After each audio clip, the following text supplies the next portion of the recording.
Golden State Media Concepts Baseball Podcast. We cover everything Major League, from spring training to the World Series. We've got your favorite club covered, from New York to Boston to LA. This is the Golden State Media Concepts Baseball Podcast.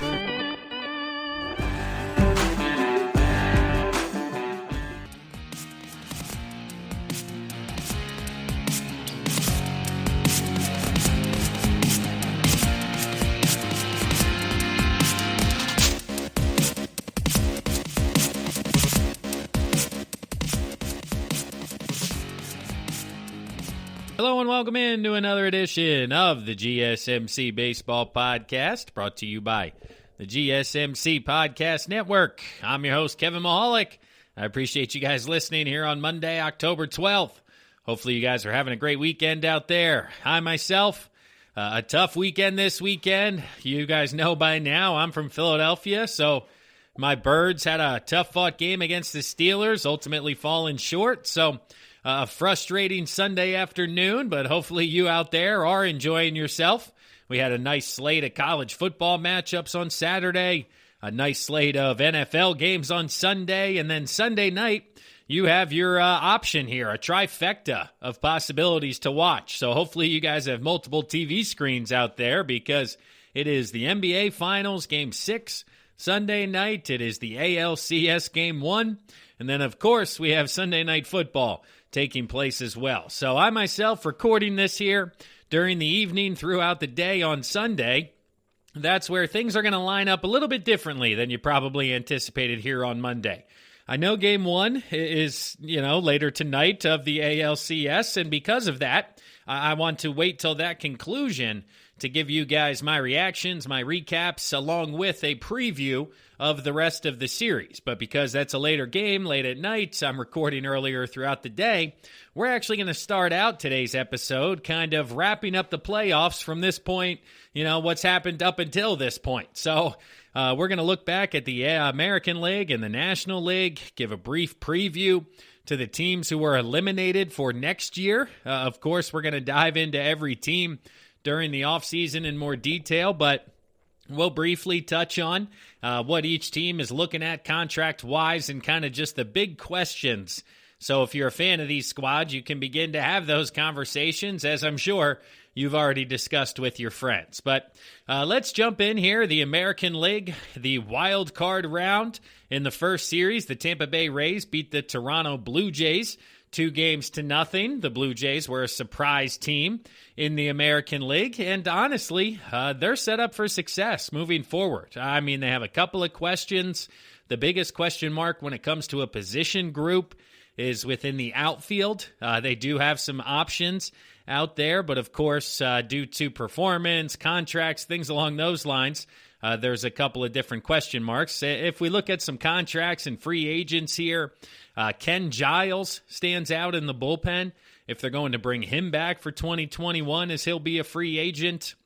Robbie Ray, who they brought in via trade, will be a free agent. Jonathan Villar, Matt Shoemaker, Travis Shaw will actually have arbitration. So it is Tyjon Walker, Anthony Bass. So about 5 to 10 players on the 2020 squad are currently not aligned to be back unless they get a contract from the Blue Jays, and that will be a big determination factor in the rotation. I mean, I talked to you about Shoemaker. Walker was excellent after he was traded over, but he's going to be highly coveted in the free agent market. Ken Giles, do they bring him back? But there are a lot of other free agent relievers available too. So where does he fit in amongst that class ultimately in regards to the pay scale and what they'd have to give him moving forward? But looking at next year, dollars committed, it looks like payroll, if they pick up the options, $92 million. And if they do not, it'll be right around $84. So they have an $8 million option, it looks like, on Chase Anderson that they could possibly exercise. But it'll be a wait-and-see approach there. Ultimately, I think they could be a player in free agency They're going to want to work on that rotation. Ryu will be back. Roark will be back. Of course, they got the kids coming up who showed some spunk, this year. We saw, oh my gosh, I can't find his name here, and I can't think of him off the top of my head, but he got banged up throwing 100 miles an hour, somebody that you're going to want to look at. And then the infield, Vlad Guerrero Jr., Bo Bichette, all of these guys coming back for next year. It certainly looks like that the Blue Jays are going to be a bit ahead of pace and a team that we could see back in the postseason race come next year. Now, of course, if they don't have the expanded playoffs, this conversation will not be nearly as detailed, but ultimately, I think it was a good thing for 2020, and it was exciting from a fan's perspective to see teams like the Blue Jays, even though they got swept, get an opportunity to play postseason baseball. The next series to discuss, the Yankees defeated the Indians 2-0, and this offseason in Cleveland is certainly going to be an interesting one. The conversation is squarely around what do you do with Fransico Lindor? He is arbitration eligible this offseason for the last time and then will become a free agent in 2022. But of course, communication is he wants a Mookie Betts, Bryce Harper, Mike Trout, Manny Machado type of deal. Garrett Cole, put him in that group there. So ultimately, he's going to want to get paid. And all of the communication out of Cleveland is that we're not paying him that much. So do you move him with a year left on his deal to get the highest return on investment, or do you keep him into next season and see how the year goes? See if you move him at the July deadline. Ultimately, I do think that they move him this offseason. I think there's a team out there with the ability and the prospects to make them an offer that I think will be relevant to what they're giving up with Lindor. So, of course, on the surface, it always looks like the team that gets the superstar wins the deal, but ultimately these cannot be judged or graded for a handful of years, ultimately, until those prospects pan out. But that's the huge conversation around Cleveland, what to do with Lindor, bring him back, trade him for what, trade him to who. Obviously, you want to be careful. People in Cleveland really don't want to ship him to New York, see him in the Yankee pinstripes. So obviously, the destination could become an issue as well. But he's not the only question in Cleveland, for the offseason. You have Carlos Santana coming off his worst year as a major league player. He has a team option for 2021. Ultimately, I do not think Cleveland exercises that option. I think they let him test free agency. I don't think they're opposed to bringing him back, but I believe the option is at the value that they're not looking to pay Carlos Santana as he heads into his age 35 season, coming off his worst performance as a big league player. Brad Hand also has a team option. That one will be tricky and interesting to see if they bring him back in the back end of the bullpen. It looked like his fastball was down a tick or two this year, but ultimately, was that coronavirus? Was it the spring training issues? I mean, a lot could be said about not getting comfortable, but if you've seen it across the league, guys who typically throw hard have still been able to hit that number, so Hand losing a mile an hour or two could play into ultimately if they let him test the market or not. Down the list, Cesar Hernandez, Sean Leone, a couple of other individuals, but the payroll with no options is only $65 million. I mean, they got $35 million tied up in the options of Santana and Hand, and if they move on from those, they're going to have some money available moving forward. Now, in 2022, the payroll jumps back up as the arbitration-eligible players become, higher paid. So this is one season where it'll dip down, but that gets to the Lindor 2022. They already have a high number committed and most likely cannot add Lindor's number to that salary. The next series, let's see. The Houston Astros beat the Minnesota Twins 2-0. Another sweep in the American League, and the Twins have some offseason question marks. The biggest one for them, of course, Nelson Cruz. Do they bring him back after 2 good years in Minnesota? I certainly would think so. But him having the offensive numbers he did, even at age 39, showing no signs of slowing down, I think he could find himself another 2-year, 3-year deal somewhere in free agency. So are you willing to commit as the Twins to pay Nelson Cruz potentially as a 41, 42-year-old and getting the same amount of productivity that you've gotten the past couple of seasons? Marwin Gonzalez is also a free agent after his 2-year deal. So questions in the outfield for Minnesota. The outfield of Buxton, Rosario, and who was Kepler is out in right field for them. So are they comfortable with that moving forward, or do they look to add potentially a big free agent and ultimately go that route with a Jock Peterson style in right field? And then some questions in the rotation. Jake Odorizzi will be a free agent after signing a 1-year deal this past offseason to play for the Twins. Rich Hill will be a free agent. Tyler Clippard out of the bullpen. Trevor May out of the bullpen. So things in Minnesota, a couple of key questions both internally and externally, but they're pretty tight when it comes to money. As of now, next year dips, but back up again in 2022 with the arbitration players. A payroll of $115 million next season committed for the Twins. So they do have money to play with, but of course, if you bring back Cruz or Odorizzi and some of these other guys, that can dry up pretty quickly in the land of many lakes. The Chicago White Sox, they lost to the Oakland Athletics in the wild card round. This one went the full 3 games. The White Sox ultimately a disappointment after a fantastic regular season. And because of this and because of the young talent in Chicago, not many offseason questions. I mean, we're looking at Edwin Encarnacion becoming a free agent. They do have a team option for 2021. Do they bring him back as the designated hitter for an age 38 season, as well as James McCann at the catching position? Do they bring him back? He was good for them. And based on people I've talked to, things that I've read, it seems that there's mutual interest there and potentially being a reunion for 2021. But the catching position is a question. Right field for the White Sox is something that they're looking to upgrade, as well as the closer spots or potentially the starting rotation.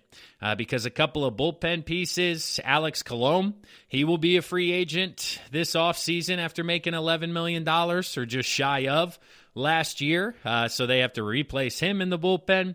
But with a payroll of $140 million if they pick up all of the options. But once again, I don't think they will with Edwin Encarnacion. So I think they will get closer to that $120 million mark that Baseball Reference has given me in regards to a roster. And I think we're going to see a lot of the same names back in Chicago doing their thing on the south side.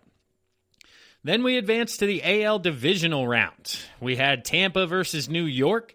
Tampa Bay ultimately winning that series in 5 games to advance to the championship series, sending the Yankees home earlier than they wanted to, once again in the postseason. And a couple of big question marks in New York, and they all deal with player personnel. Which way are we going? Right off the top, we have Masahiro Tanaka. He will be a free agent after his 7-year, $155 million deal comes to a close. And honestly, he performed admirably this past season. Do I think he gets another deal like that one? I do not. I don't think he gets close to that number. But truly, I think he does get another deal, even at the age of entering his age 32 season moving forward. J.A. Happ, he has a $17 million option that I don't believe will be picked up in New York, so he will be a free agent. DJ LeMahieu, coming off winning the American League batting title, will be a free agent. He is the next big question mark. If they will bring him back to be the second baseman, I think he's earned a deal much larger than the the 2-year, $24 million deal he signed previous to coming to New York. You also have James Paxton, who will be minused from the rotation as he's a free agent moving forward. So you have a lot of questions in the starting rotation. Do you bring back Tanaka? Do you bring back LeMahieu? And then lastly, what do you do with Gary Sanchez? Because, my man, he's arbitration eligible for 2 more years. Is he the catcher of the future still? Or are all those strikeouts and all of that offensive production or dip in production that happened this year a bigger cause of concern? Because the payroll, with all of the options at $216, like I said, they will not pick up that option for J.A. Happ. So that puts them at $190 million, already close to that luxury tax, with those numbers increasing very, very shortly, with some of these big names becoming no longer arbitration eligible and due up for free agency. And then lastly, in the American League, we had Houston defeating the Oakland Athletics 3-1 in the divisional series, which, of course, means we have Tampa and Houston playing each other in the championship series. Game 1 a bit later tonight. But Oakland heading into the offseason, they're lined up for a rebuild once again. I mean, frustration out in Oakland. Of course, playoffs, another failure, another early exit. The fans out there beginning to be frustrated due to economics and what we're looking at here, because Oakland has a ton of free agents. So this team is going to look very, very different next year. Mike Minor, Joakim Soria, Petit, Fires, Simeon is the big one, the shortstop there, who doesn't look like he will be back based on reports coming out of Oakland. You have Jake Lamb, Liam Hendricks, Robbie Grossman, Tommy LaStella, TJ McFarland. All of these guys are now free agents after the 2020 season.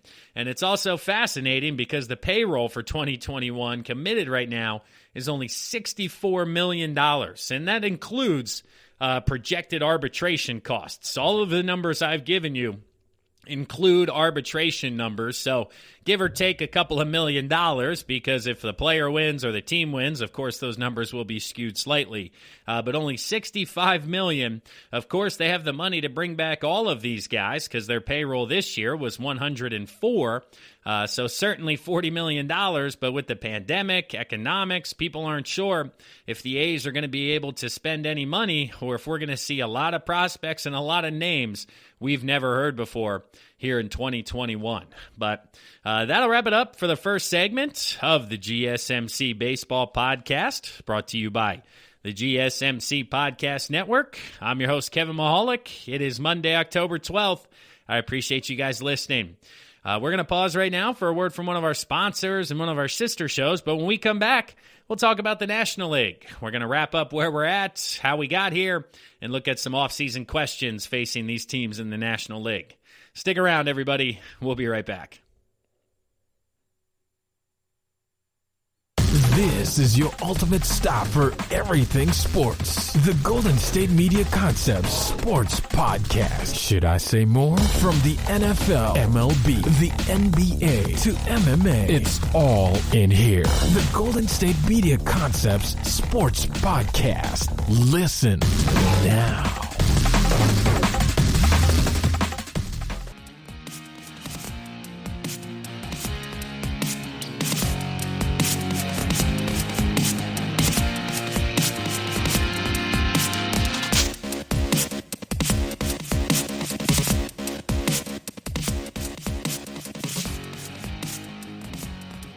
Welcome back, and thanks for listening to the GSMC Baseball Podcast, brought to you by the GSMC Podcast Network. I'm your host, Kevin Mahalik. I appreciate you guys listening in today. If you haven't done so yet, check us out on social media. Head to Facebook, Instagram, Twitter, LinkedIn, any of the social media platforms nowadays. There's too many of them to keep up with, it seems like, from time to time. But ultimately, if you follow the GSMC Baseball Podcast, that goes a long way in helping us continue to spread the word and continue to grow with listeners, advertising, make money, bring you guys great quality content on a daily basis here. So please like, subscribe, rate, and review on all the social medias, as well as wherever you're listening to this. Please rate, review, like, subscribe, all of the above. You guys get it. You know the drill here in 2020. You're well-versed in podcasts since you're listening to this current episode. And if you're not, head to Apple Podcasts, type in GSMC Baseball into the search bar, click that subscribe button, and you'll get all the episodes fed right to your phone on a daily basis here from the GSMC Podcast Network. But let's dive in to the National League now. We touched on the American League in the first segment here. Now it's time to discuss the National League side of things, and we'll start off with the Dodgers, who beat the Brewers 2-0 in the wild card round in the National League. And Milwaukee this offseason, I don't know what to think of Milwaukee. I mean, they have a $15 million option with Ryan Braun. I would think that they would bring him back. He's been good for them after his 5-year, $105 million deal.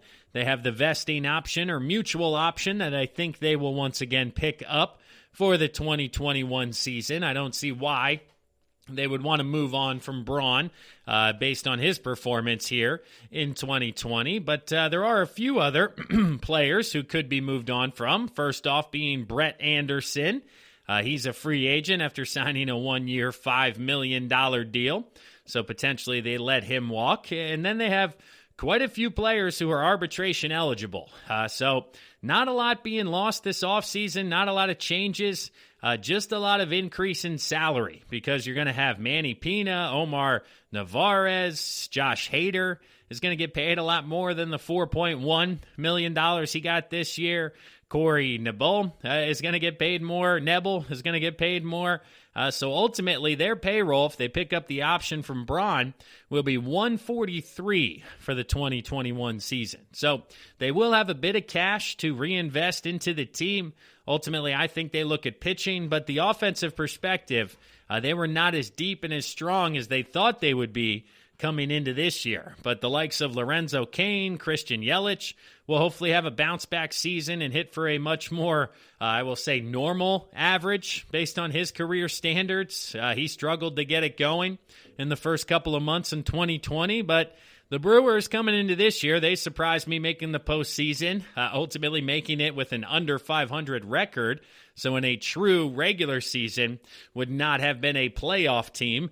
And ultimately, I think that is where the expectations will be for next year. I don't think this team has playoff aspirations once again in 2021. The next series to talk about, the Padres beat the Cardinals 2-1. This was a fantastic series in the open wild card round. A lot of fun. This is what baseball was looking for, ultimately, when they expanded the playoffs. But the Cardinals have a bit of, just unknown coming up here. Yadier Molina will be a free agent after his 3-year, $60 million deal comes to a close. Do they bring him back? Can he still play? He'll be 38 years old. And if they do bring him back, will he start to do the 1-year, year after year routine, that type of contractual agreement? Or is he looking for a deal once again, similar to that 3-60 that he signed back in 2018? So that'll be a conversation and the one that will be top of mind for every Cardinals fan this offseason, as well as what to do with Adam Wainwright. He signed a 1-year, $5 million deal coming off some injuries, down years. Who knows what you're going to get? But he was excellent in 2020, and he will be 39 years old for 2021. So does he come back on another 1-year agreement, or does another team in free agency throw out a couple of years and, $20 million to Adam Wainwright to pitch until he's 40? And do they look to go elsewhere or come back because he's been a Cardinal his entire career? It'll be an interesting conversation because Matt Carpenter also has 1 year left, and he had a bit of a down summer this year. So that's a conversation they're looking at. Andrew Miller, he signed a 2-year deal. He'll have a team option for 2021 at $12 million. So are you going to bring back Andrew Miller at $12 million, or are you going to let him test free agency and use that money elsewhere? Same conversation with Colton Wong. He has a $12.5 million team option. So a lot of money is coming off the books with Molina and Wainwright and could come off the books with Wong and Miller, or if you bring all of those guys back, you're looking at a high salary once again. So without re-signing Molina or Wainwright, you're at $147 million.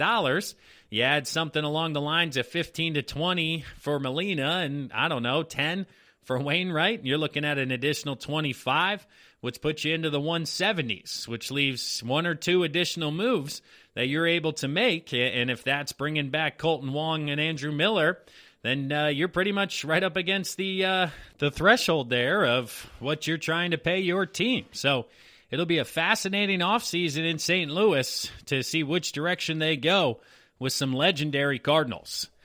The next series we have here was the Miami Marlins defeating the Chicago Cubs 2-0 in the postseason. This was probably the upset of the postseason, with the Cubs favored over the Marlins, but Miami taking that series 2-0, which leads to a very interesting offseason in Chicago, especially for the Cubbies fans on the north side there. You guys have a lot of decisions to make. And first off, John Lester. Let's just go through the list top down here.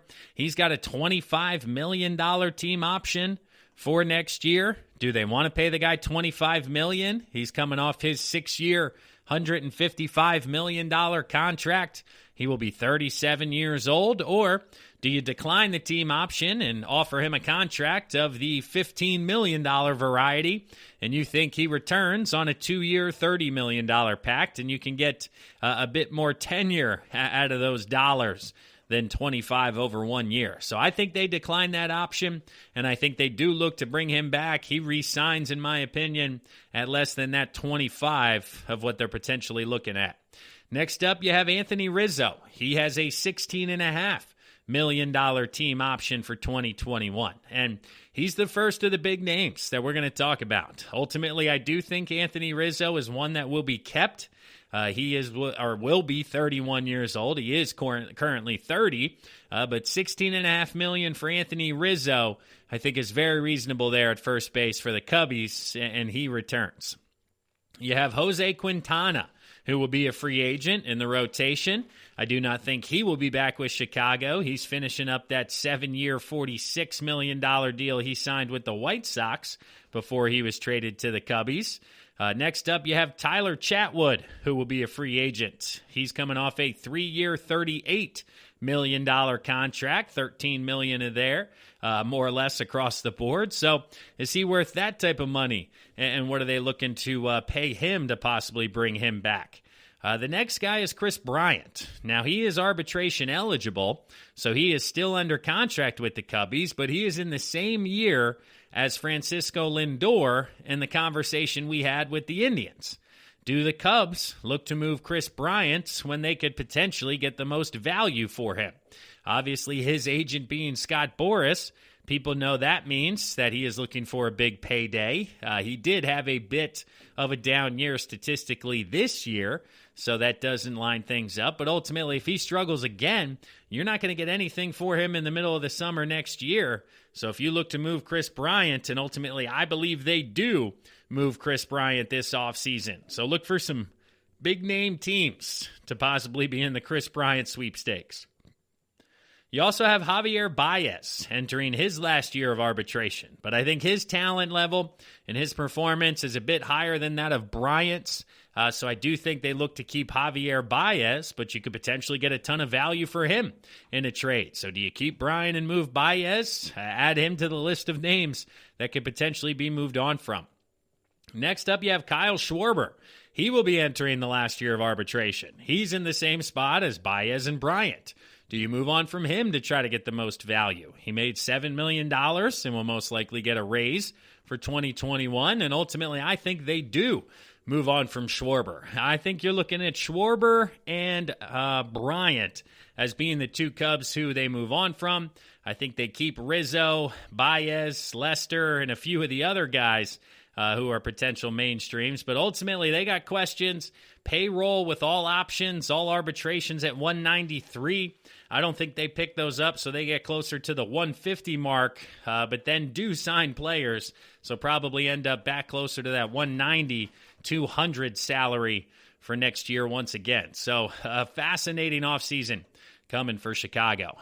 Let's see. The last wild card series, we had the Atlanta Braves defeat the Cincinnati Reds 2-0. Excuse me.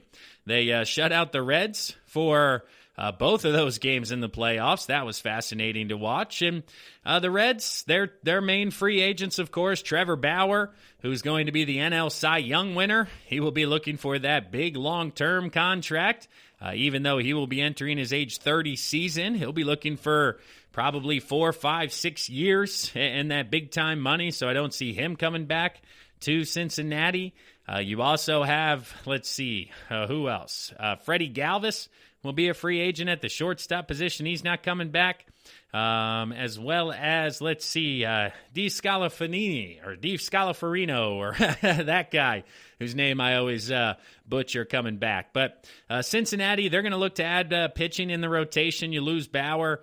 You do have the young guys, Castillo, and the rest. Sonny Gray will be back. Votto's back, Suarez, Moustakas, Castellanos offensively. So the payroll of $150 heading into next year, I think will go up just briefly, but I don't think it will be in the means of bringing back Trevor Bauer. So slight change coming in Cincinnati, but no real overhauls in the future. The next series in the divisional round, that one was let's see here, oh my gosh, I wrote it twice. So we have the Braves who defeated the Marlins. So the Marlins 2021 outlook is, I don't want to say blurry, but not as clear as some other teams because they have a ton of young talent, very little money on the books here currently. I mean, if we look at the 2020 season, Starling Marte, who they traded for, was their largest contract, and he has a $12.5 million team option that I believe Miami would pick up since they made that trade. So I do think that option gets picked up. Brandon Kinsler has a $4 million team option that I think, again, would be a bit of a no-brainer to pick up there because he was good for $3 million, even though he will be 36 years old. Not a problem there. And then you have, let's see here, some older guys. Let's see, Sean Rodriguez, Logan Forsythe, those types of players will all be free agents. But this year in 2020, they had $38 million committed to the salary cap. So they are, I shouldn't say salary cap because of baseball and there is no cap, but their salary dollars committed were 38.7. And next year in 2021, if you do pick up the options and include the arbitration raises, you're looking at $61 million on the books for 2021. And it's just, that's a ton of potential down there in Miami, but they do have a lot of these kids playing. Obviously, a lot of arms performed very well here in 2020. It's why they made the postseason. So the future is bright in Miami. There is money to be spent if ownership finally wants to pull the trigger, but truly set up for success based on the continued progress of the prospects. And the last one here, the Dodgers beat the Padres 3-0 in the divisional round. Ultimately, it was a bit disappointing to see San Diego kind of bow out in that fashion, but injuries to the rotation will certainly make it difficult to beat the top seed in the National League. And looking at the offseason for the Padres, all of the big names most likely will be back next year. Of course, Machado, Hosmer, Myers, Pomeranz. But the one guy who won't be back here, going down the list, Garrett Richards, out of the bullpen will be a free agent. Kirby Yates will be a free agent. Jason Castro will be a free agent. And lastly, we have Profar as a free agent. So a handful of names moving on. Yonder Alonso as well. Trevor Rosenthal will be a free agent who will look to get paid bigger bucks. So the bullpen is the biggest concern for the Padres transitioning into 2021. The starting rotation is loaded, of course. You have Lament. You have Clevinger coming back, and you have the guys who actually threw in the postseason that will be returning next year as well. They're all down here in the arbitration area. That's why I can't think of them right off the top of my head. But a fascinating squad out there in San Diego, $143 million committed. So if they want to go out and spend money, they still have the ability to do so without pushing that luxury tax. And the second best record in the National League during the regular season. I anticipate them being right there again next year. The Dodgers would obviously be favored in the National League West, But as a wild card opportunity, I think your Padres are 1A in that conversation. But that'll wrap things up here for the second segment of the GSMC Baseball Podcast, brought to you by the GSMC Podcast Network. I'm your host, Kevin Mahalik, as always. We'll pause now for a word from one of our sponsors and one of our sister shows, but when we come back, we'll get into our NLCS preview. We'll break down Dodgers and Braves, and then I'll give you guys my prediction on ultimately what I think is going to go down. So stick around, everybody. We'll be right back. Tired of searching the vast jungle of podcasts? Now listen close and hear this out. There's a podcast network that covers just about everything that you've been searching. Hey! The Golden State Media Concepts Podcast Network is here. Nothing less than a podcast bliss with endless hours of podcast coverage. From news, sports, music, fashion, cooking, entertainment, fantasy, football, and so much more. So stop lurking around and go straight out to the Golden State Media Concepts Podcast Network. Guaranteed to fill that podcast itch. Whatever it may be. Visit us at www.gsmcpodcast.com. Follow us on Facebook and Twitter, and download us on iTunes, SoundCloud, and Google Play.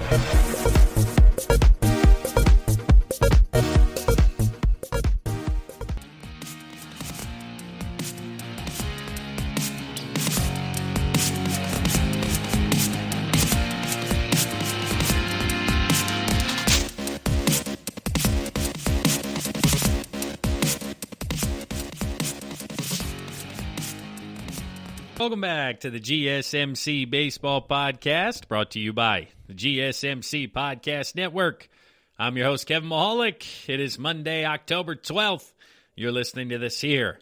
I'm recording on Sunday evening here, and unfortunately, out of the corner of my eye, I saw that Dak Prescott just went down for the Dallas Cowboys against the New York Giants. So the Cowboys are now going to have some issues at quarterback, it looks like, moving forward, because Dak was taken off on a cart and didn't look good. I was trying to catch it while recording and not messing up for you guys, but ultimately couldn't get a good look at it. So thoughts and prayers out to Dak Prescott, as well as you Cowboy fans out there, because you're joining me in the Philadelphia Eagles, where 7-9 or 7-8-1 in the case of the Birds may win the division this year, especially if Prescott misses extended time, and the Eagles got the Ravens coming up, so it doesn't look good for the NFC East moving forward. But if you want to hear more football talk, more football conversation, check out the GSMC Football Podcast. There's college football, fantasy football, NFL, as well as if you're into more than just sports and you want to check out some news, books, movies, politics, relationships, whatever it is, there's a podcast for you within the network. So just type in GSMC into that search icon there, wherever you get your podcasts, and a plethora of options will show up for you. So it's a bunch of quality content.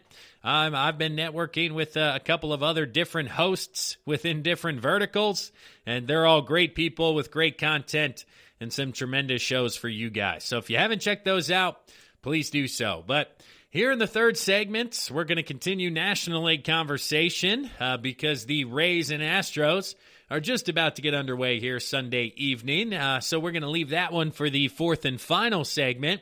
Record that response a little bit later for you guys, so you'll have updated information based on Game 1. But here in the National League, they don't get underway until Monday, so you guys get the full preview here Monday morning when you're listening to this. But the Dodgers and Braves, the Braves, of course, first place in the National League East at 35-25 over the 60 games. The Dodgers first in the NL West at 43-17.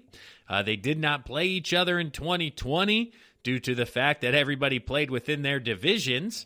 But back in 2019, the Dodgers went 4-2 against the Braves. Now, of course, different teams, different circumstances, so I don't know how much you can take from that, but I did want to just bring it up here as we preview. And recently, playoff history, the Dodgers, this is their fifth NLCS in 8 years.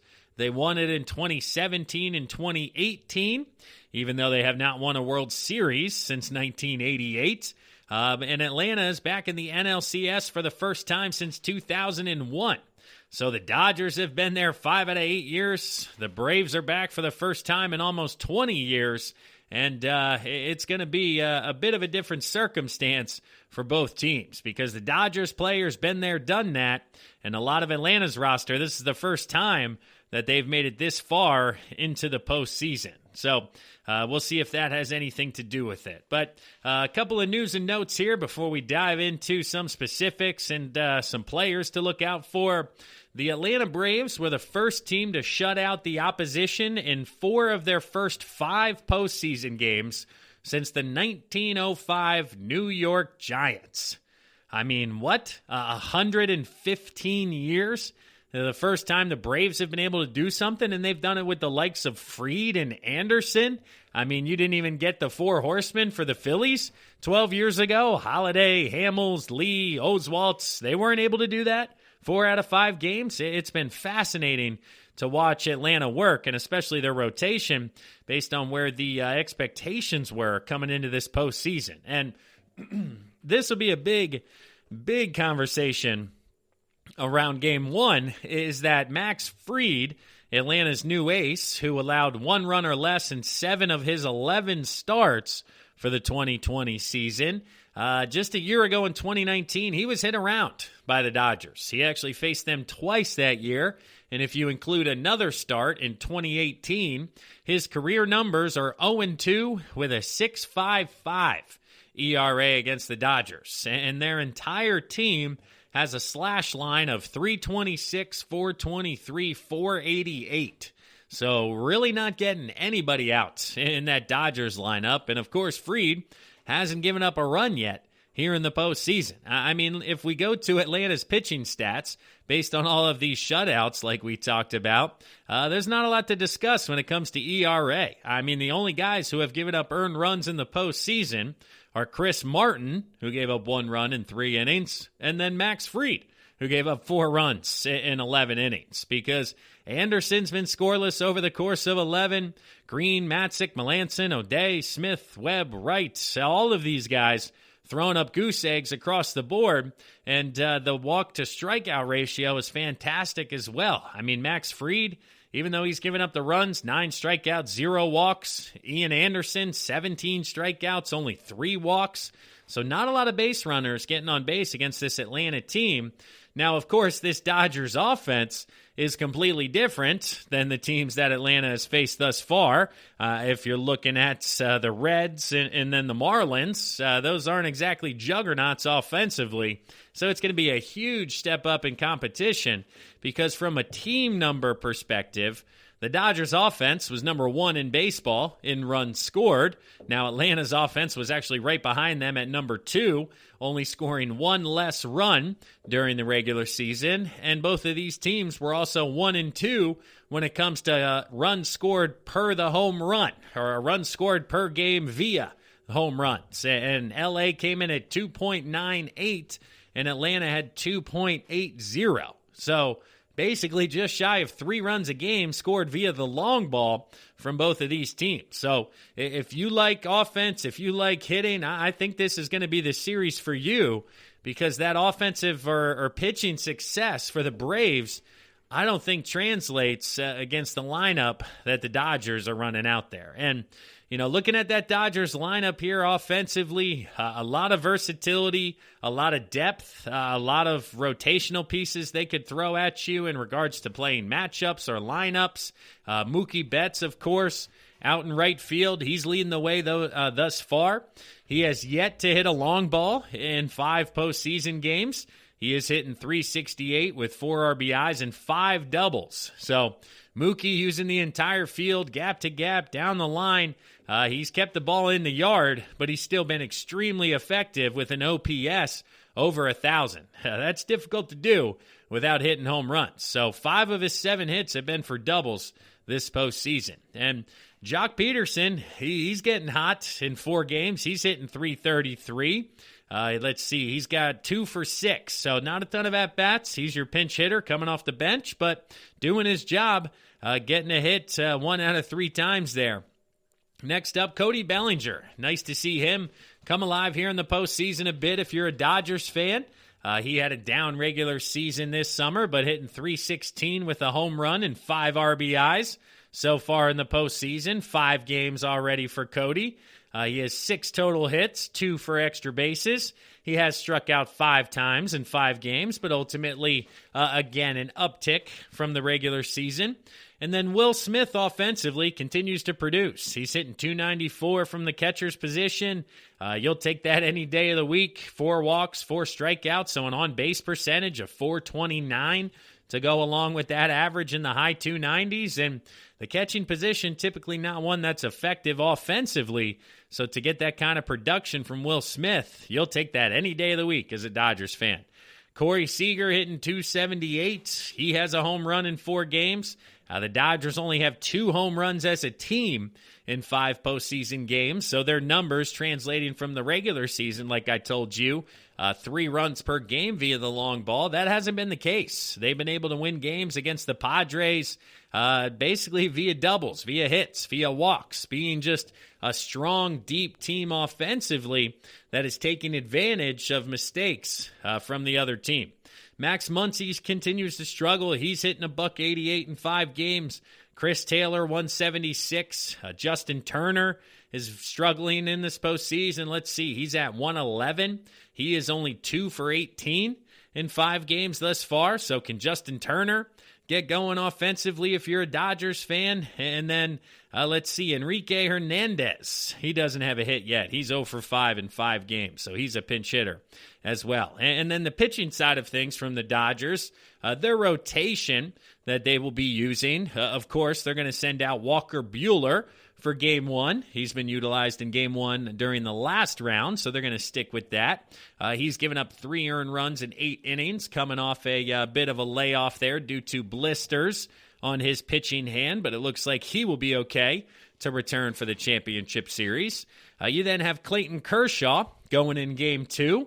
He's been excellent in the postseason. He is 2-0, 3 runs over 14 innings, but now you're getting into that crunch time. You're getting into that Clayton Kershaw time where some things can get a little bit tight, and ultimately he hasn't had success deep into the postseason. So we'll see if Clayton Kershaw, going Game 2 Tuesday night, will be able to put together another quality start out there in L.A.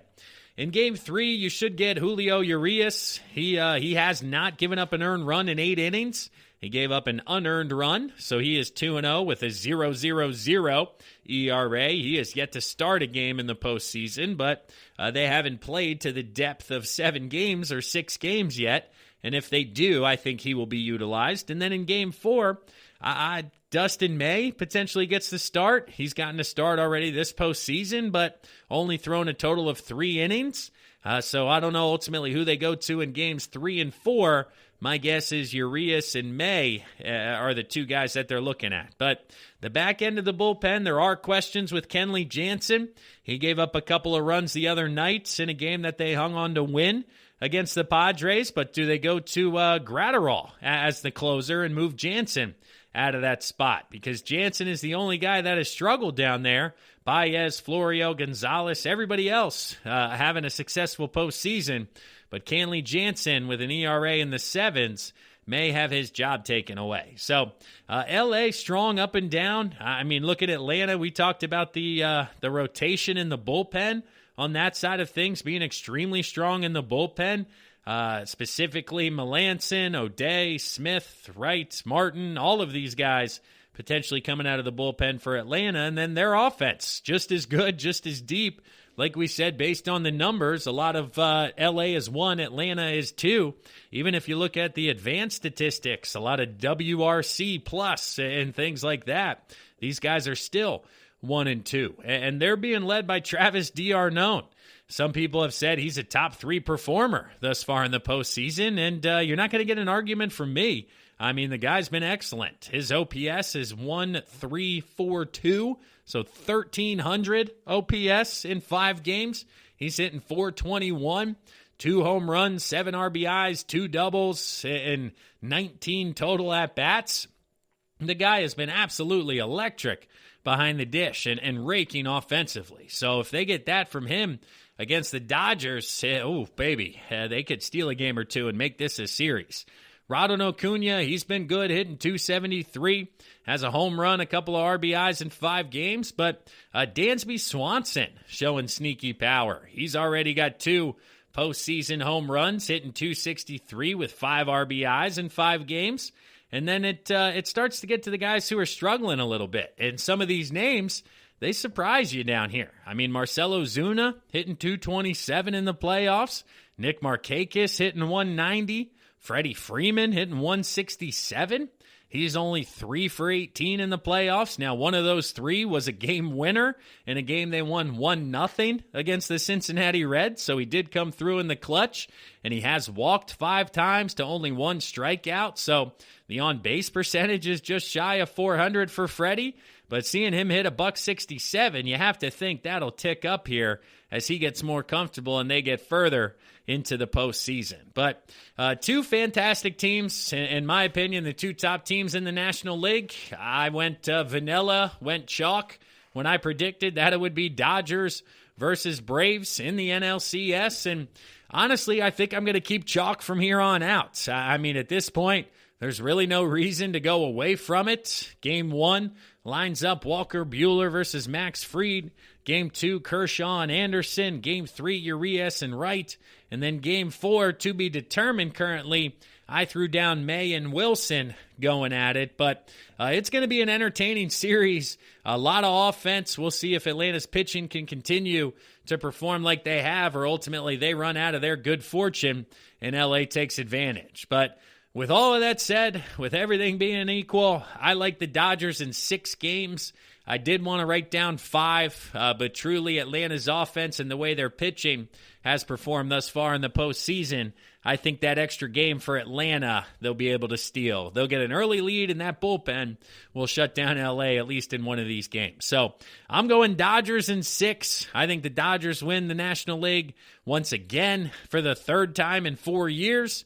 Now, can they win the World Series? That depends on the matchup, who they get, and we'll discuss all of that probably a week from now when we talk next Sunday, because no off days in these series. These guys are going to be rolling the next week here. And unless it goes 7, we're going to be talking World Series next week. But that'll wrap it up for the 3rd segment of the GSMC Baseball Podcast, brought to you by the GSMC Podcast Network. We'll pause now, and when we come back, we'll have Game 1 reactions from the American League Championship Series, and then we'll give you a preview of the rest of it. So, will Game 1 change my outlook? I don't know. You'll have to stick around to find out. We'll be right back. Want to know the latest in soccer? Then listen to the Golden State Media Concepts Soccer Podcast. From MLS, the World Cup, and the Premier League, we've got you covered. The latest updates, the hottest matches, and news on the league's top players. It's the Golden State Media Concepts Soccer Podcast. David Beckham scores the goal to take England all the way to the World Cup finals. Listen now.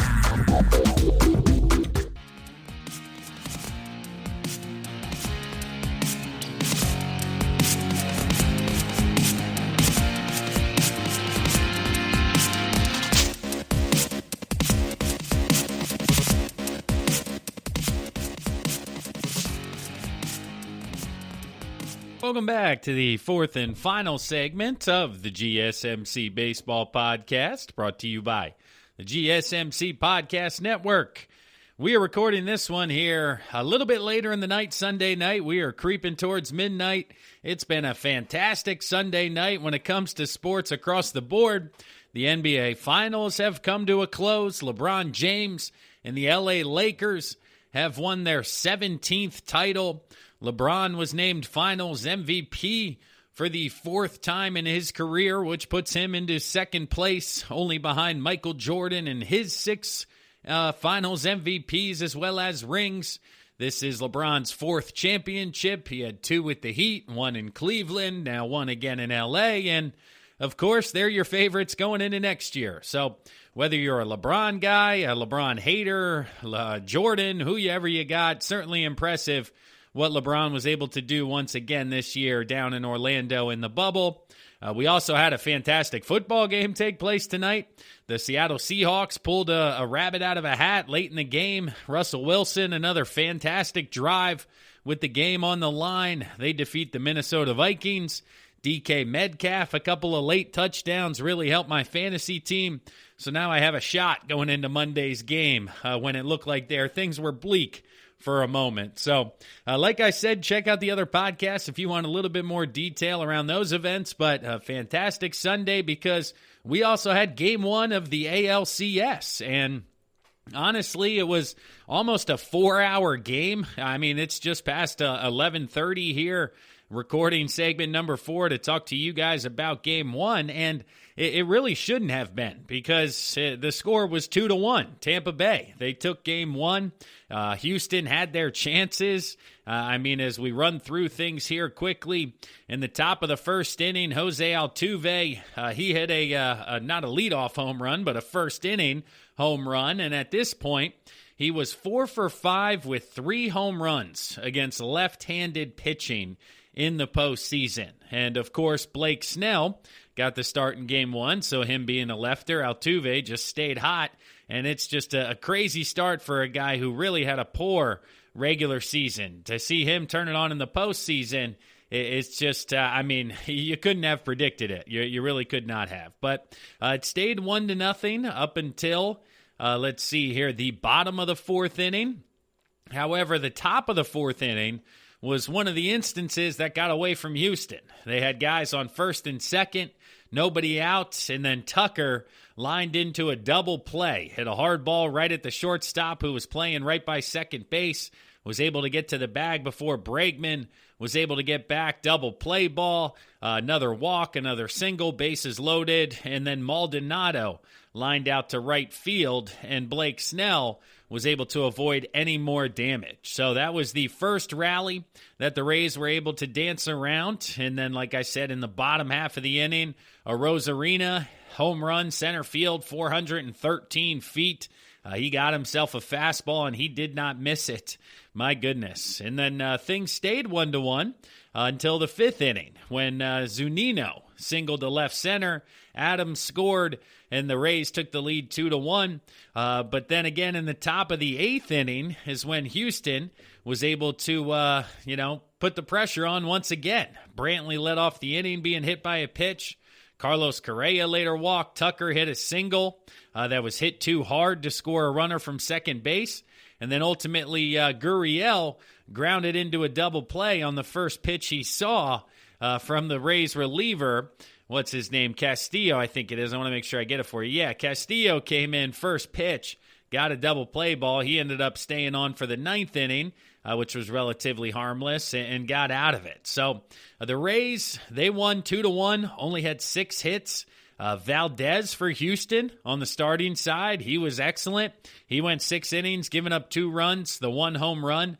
Ultimately, you couldn't have asked for a better start from a guy like that. You're thinking Verlander's going game 1 if you're envisioning into the future, and instead you're getting Valdez, but he was absolutely more than adequate. I mean, he was fantastic tonight. Blake Snell, he battled extremely well. Like I said, only the 1 run. Did give up 6 hits, 2 walks in 5 innings, so plenty of base runners.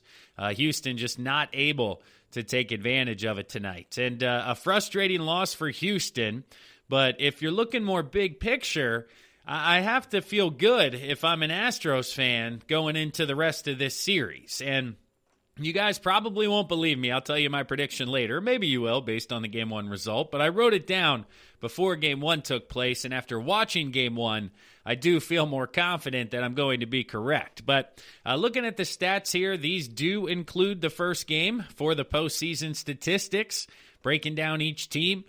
Houston side of things, like I said, Altuve, he went yard again today. He's hitting .308 with 3 home runs and 7 RBIs in the postseason. This is after a regular season where the guy almost hit his body weight. He hit right above 200. He's not a big guy, or he would have hit his body weight. So he struggled during the regular season, but is turning it on here when it matters most, and that has continued into Game 1 of the ALCS. Carlos Correa, he continues to be red hot. He's probably been the best player across Major League Baseball for any team in the postseason. I mean, including Game 1, the guy's hitting .455, 4 home runs, but the leading stat here is the 12 RBIs. I mean, the guy's been an RBI machine. Again, not in Game 1, but think about that, right? So 12 RBIs in 6 games prior to Game 1 here. He also has 8 walks to only 4 strikeouts, so not chasing pitches outside of the zone, although people obviously are trying to get him to chase due to the 8 walks, and OBP of 600. So the OPS of 1.6 is an extremely high number that would certainly win Correa an MVP award or two if that continues. Michael Brantley and Alex Bregman, both of those guys are having fantastic postseasons. Alex Bregman's hitting .346. He does have the 1 home run.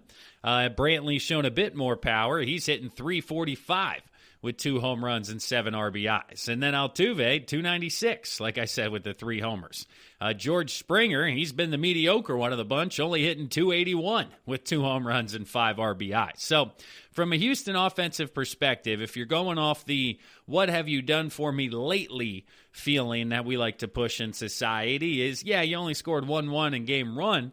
1 run in Game 1. Say that 5 times fast. I messed that one up there. But, yeah, so basically you had 1 run, but all of these opportunities, you hit into 2 double play balls. I mean, if you just hit a couple of fly balls in that situation, you're looking at some runs. So you have to feel good moving forward that you're going to score, and if your pitching continue to hold down Tampa Bay, you're going to have the opportunity to win some games. Because on the pitching side of things for the Astros, let's see, Lance McCullers Jr., he will be going Game 2.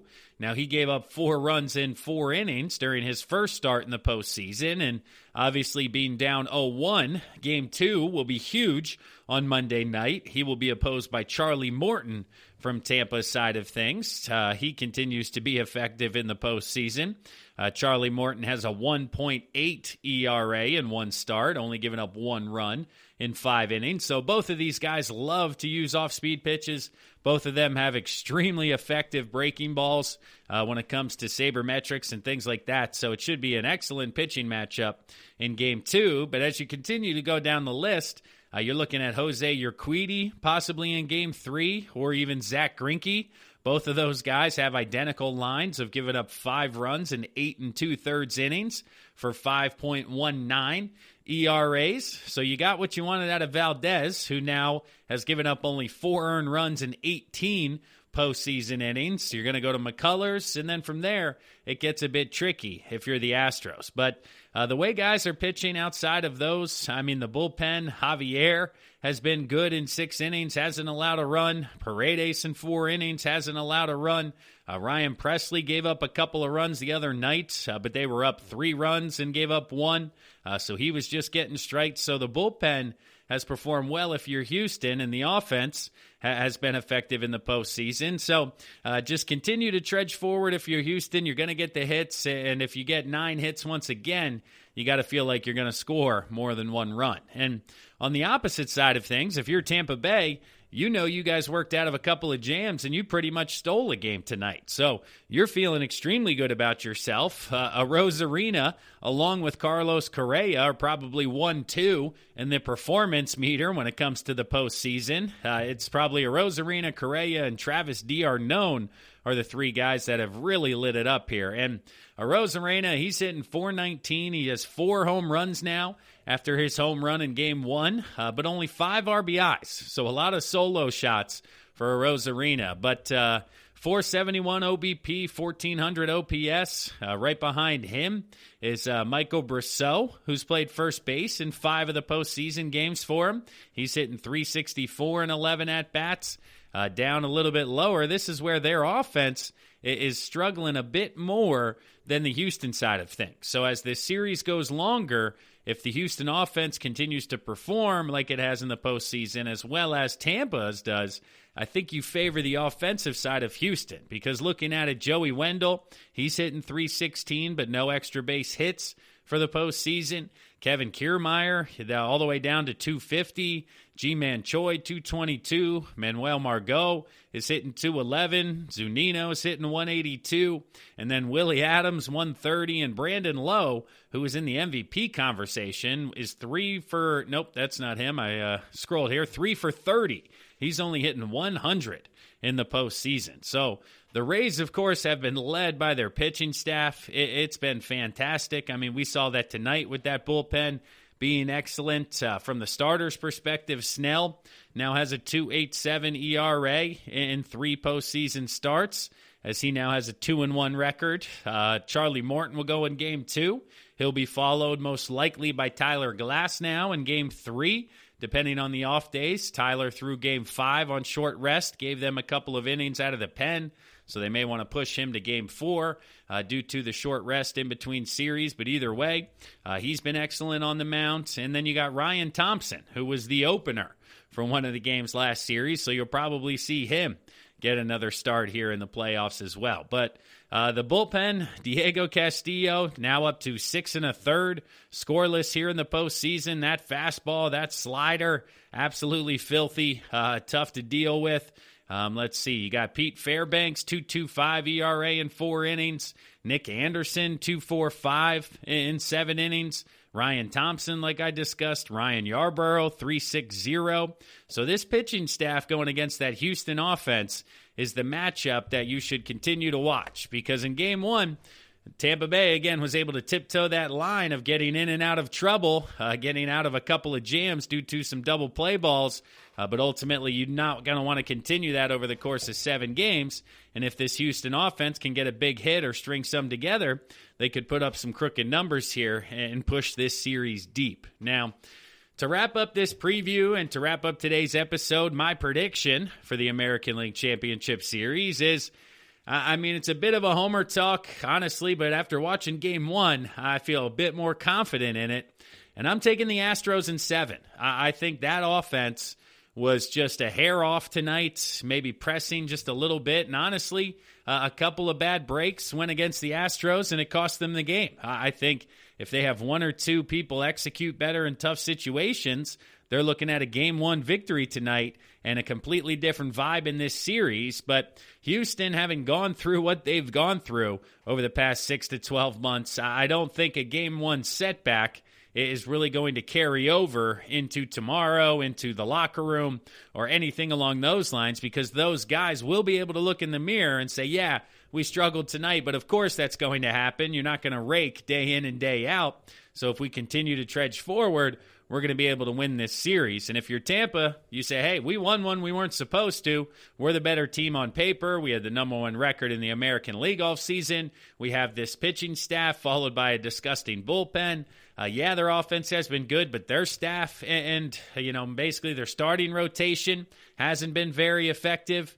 If we continue to have quality at-bats, grind out at-bats, not make mistakes, this Houston team will eventually beat themselves, and we can take this series in 6 or 7 games. So I do think we get a longer series in the American League. In the National League, part of me thinks it's Dodgers in 5. Ultimately, I picked the Dodgers in 6.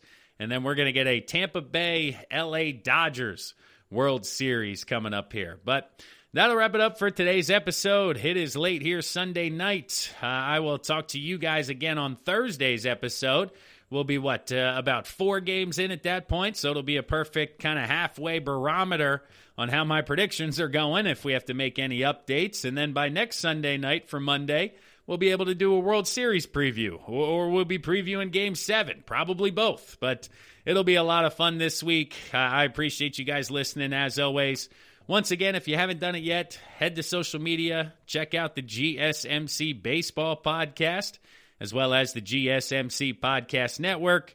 Please like, rate, review, subscribe to the podcast wherever you're listening. Apple Podcast, Stitcher, Spotify, you get it out there. If you like this, share it with a friend. If not, you know what? Try again tomorrow. There's a different host. Maybe you'll enjoy that show. But I know I appreciated you guys listening to this. Hopefully your work week goes great. If you're not working, stay safe. Do whatever out there. But continue to trudge forward. Continue to move on.